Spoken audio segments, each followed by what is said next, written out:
Yo guys, what's going on? This is Yorkiemann here, and today we're going to talk about teams for you to manage on FIFA 2022. The game is around the corner, and I'm pretty sure we're all excited to get our hands on it. And today, I'm going to give you some teams that maybe you should be managing first. So I'm going to do the video like this using the transfer market website. I think it just makes it easier because, to be honest with you, we don't have the budgets yet for the teams. So, I mean, I can't really show you that because it's all just speculation at the moment. Also, Phil Mitchell drawstring bag. I want one. I don't know why, but I want one. But 30 quid for a drawstring bag. You used to get them free every time you went in JD. But anyway, the first team on the list is Norwich. And I think Norwich would be a really good team. Now, you could choose any of the 3 teams that went up, but we're going to do this as a series. There's going to be several of these throughout the year where we go through the teams and why you should manage them and maybe how you should do that. And we'll see what happens. But I chose Norwich as team number 1 because I'm most interested by the business that they have done. I like the business they've done. I think they've had a really good transfer window so far, and I'm excited to see what Norwich can do this year. Yes. I know they lost to Liverpool, but it's Liverpool, so I'm not going to judge them on that one game. Daniel Farke has been there now for more than enough time. This surely has to be the year that Norwich do well in the Premiership. But he's out, you're in, and can you achieve staying up, basically? I imagine that is the decision number 1 you do. They are linked with Philip Billing as well at the moment, which would be a really good signing for him. But you can already see here, there's been a lot of business. Now, the last time that Norwich came up, they were dire, absolutely dire in terms of the transfer market. Now, yes, I know they've let probably arguably their best player go in Emi Buendia, but they've done their best to try and replace them. As you can see here, they've been extremely aggressive in the transfer market this time round. There's a lot of deals here that they have done, and it excites me, especially when we look higher up here.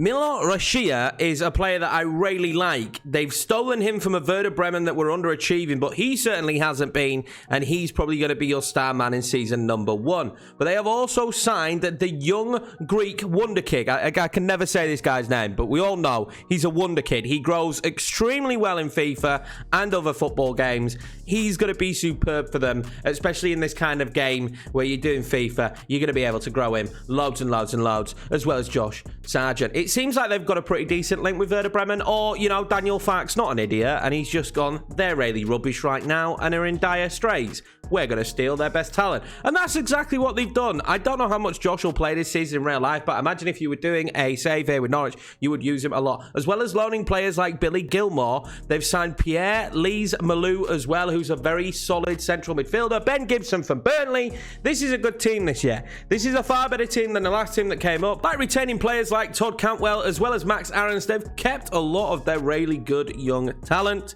This is a great side to do. A lot of people are tipping Norwich not to do well this season and to go back down, but I firmly believe a couple more signings in, players like Philip Billing with Premiership experience, and they'll do all right this season. If you take over, you could take them to the next step, bring in more young players and great talent as you move on. Now, I'm roughly guesstimating, that is definitely guesstimating, that you're probably going to get about 30 million with Norwich in the Premiership. I think they had 20 plus in the Championship last year, and FIFA doesn't usually seem to take into account that teams have spent a load of money. So I imagine that you'll probably have about 30, 32 million, which isn't a bad budget to bring a few more players in, loan out some of the young players that you already have in, and just overall, this is a pretty decent young squad with some decent veterans in there. I think Norwich would be a great first save to sink your teeth into on FIFA 22. The next team on the list, and of course using a new badge this year, is Inter Milan. They won the league last year, so you might be thinking, why Inter Milan? Well, they've just lost Romelu Lukaku, and I'm devastated. I'm a little bit of an Inter fan. You can see the shirts here,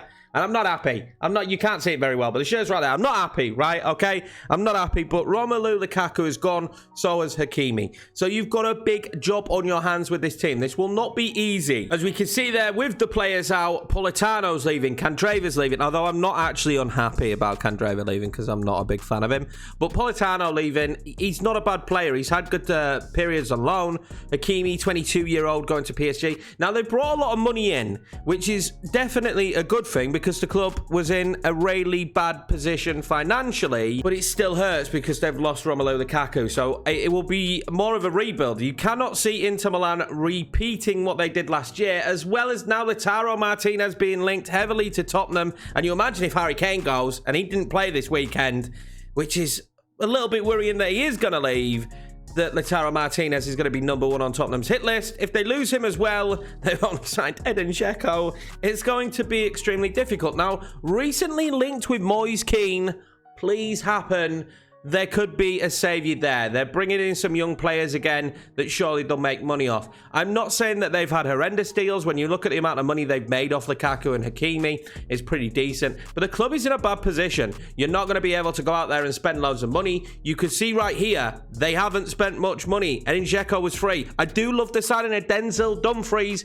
He's very good. You get rid of Hakimi, you bring in Dumfries. Both of them were very, very offensive right backs. I'm not trying to say that Hakimi and Dumfries are on the same level, but he's not a bad replacement, and especially for 11.25 million, he's not a bad replacement. So you get your hands on him. He's great to use. They re-signed Zeno Van Housen, who they sold. I think this might have been a buyback price, but I'm not 100% sure, to Standard Liège. They've brought him back into the club. Hakan Çalhanoğlu's joined, which is a really weird one. I'm not sure how he's going to go down with the fans, because AC Milan, he was there for a long time as well, and did well for AC Milan. Also a weird one that AC Milan are letting him at 27 go on a free. Just seems really weird, but you might be good at free kicks. Overall, this is still a very, very good squad. It's a big squad, so you're going to have to chop out some of the fat. And of course, because Conte's time there's still quite a lot of older players. But you've got young players like Barella. Barella is brilliant. Look at what he did at the Euros. You've also got players like Bastoni as well. Great young centre-back. You have options here in this team. Sensi's a good playmaker. He's very young as well. There's options here. This is not the world's worst team. Andrea Pinamonte back in the team. Eddie Salcedo, a youngster, but I believe he's out on loan at the moment. You've got some age, you've got some younger players. You need to find the balance in between and bring in players that can help Inter build back to winning the Serie A again and repeating what they did last season. Of course, by the time when FIFA 22 comes out, Lautaro Martinez might be there, Moise Kean might be there, and of course, you're still going to be going with that system of getting the young players into the squad and probably trimming some of the fat out of this team and getting rid of some of the older players. I really do think Inter will be a fun first save to do, and I'm tempted to do it myself on the channel, so if you want to see me do it Milan, let me know down below and just say, Yorkie, do it at Milan. They need saving. You can do it. Please, Yorkie, wear the shirt as well. I will do. I'll do it just for you. But anyway, on to the next team. Now we're heading to the French League and with AS Monaco. This is a side I did a few years ago on Football Manager and had a lot of good times with them, but they have had some rough times. I do not remember them beating Man City in the Champions League. Those days are long gone. Monaco have been nowhere near as good ever since. And although they're back in the Champions League this season, there's still a lot of work they've got to do to get into it by beating Shakhtar. They might not even make it, so you might end up being in the Europa League this year on FIFA 2022. But it's not a bad team. Do you know what I really like about this one? I'm going to scroll down. There's some great youngsters, though. There's some key linchpins here of youngsters like Bennett Badiashile, Matt Seema, and then the rail superstars are going to be the ones up top for you. Don't forget, you've got Cesc Fabregas, Willem Goebbels, a young player who I have just championed for ages. I hope he has a really good season. I'm a huge fan of him. Crepin Diatta, unbelievably quick right winger. You've got Gelson Martins as well, who was tipped to be a superstar at one point. I think when he got his move to Atletico, it just haven't worked out for him. You've still got Ben Yedder and Kevin Volland, but welcome to the club, Myron Badu. This man is a beast. We've used him several times now, whether it be on FIFA, Football Manager, or PES, and I absolutely love the guy, and you're going to have him this year in the club. They got him for an absolute snippet of price, and he's done bits for AZ Alkmaar, even in Europe as well. You can pair him up top with Pellegrini, who's been a promising wonder kid for years and years and years now, and I still don't even know if he's good. I don't actually think he's been that good. He hasn't come to fruition, but you can change that and make him the wonder kid we all thought he would be. This is a really good, talented, young side with some great experience in there with players like Cesc Fabregas, Wilson Ben Yedder. You've got a real base here to build in the French League. A very interesting French League. If you look at Lille, how they've got on at the start of this season. Lyon, I watched them lose to Angers earlier today. This could be a really interesting French League as well with Messi joining the league. This is one I'd love to do as well. I'm not going to lie. I love players like Golovin as well. He was tipped to be the next big thing in midfield. You've got to remember they had players like Yeri Tielemans in the past. Stick to being a selling club, though. Do not lose that mindset. That's what Monaco do. They bring in these unbelievable great young players and young players from the academy. They flourish in the first team and then eventually they move on to pastures new. Keep that same energy when building this Monaco team. But this is definitely a squad that you can compete with. Probably not to win the league, but compete with for Champions League football in season number 1. So this last one's a bit of a funky one, but you've got to have one of these teams in. This is more of a long-term build kind of save, but I had really good times watching this team in the Premiership quite a few years ago now, which is ridiculous. It's making me feel old, but I have gone with Blackpool, finally back in the Championship, and I'm excited to see how they get on. Now, they haven't started the season overly well, but you can change their fortunes by taking over them and doing a career mode with Blackpool. Another side, I genuinely, this first 4 teams that I picked are all teams I'm actually got my eye on to potentially use on FIFA 22 on the channel. So keep your eyes peeled for that. But Blackpool, a team that I just want to see them rise back to the Premiership. They're such a small side, and that's no offense to Blackpool, but I would love to see them going back to the Premiership and having another crack at the whip, especially with the money that is in the Prem now. You know, when Blackpool did it back in the day, there weren't the same level of money that we see now in the Premiership. I think it would really help a club like this and help them boost their stature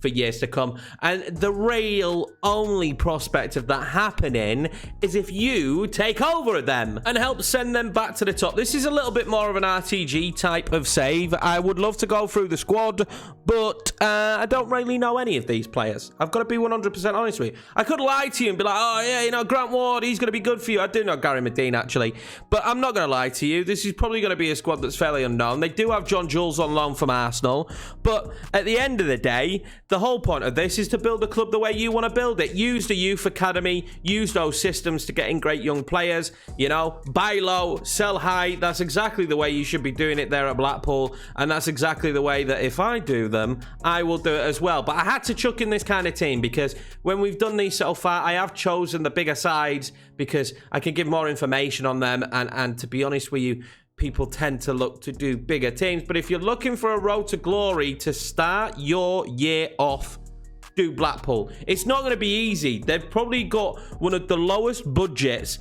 I'd argue and say it is definitely the lowest budget, but I don't know the facts and I don't want you guys to roast me in the comments. But they've definitely got one of the lowest budgets and the wage budget in this league by a country mile. Their spending power is pretty much zero when it comes to this league, and you're going to have to utilize loans and such and such. Now, if FIFA is smart, they might give you about 2 or 3 million. I have no idea what they're going to give you, but I would be happy to see that at max 5 million on the transfer budget. But again, we've got no clue. This should be a real fun save to do because you could take the Tangerines back to the promised land and back to the Premiership. And who knows, maybe you could make the manager be Charlie Adams. I know he's kind of still playing football in Scotland, but is he really? I don't know. But he is still there playing football in Scotland. Maybe you re-sign him.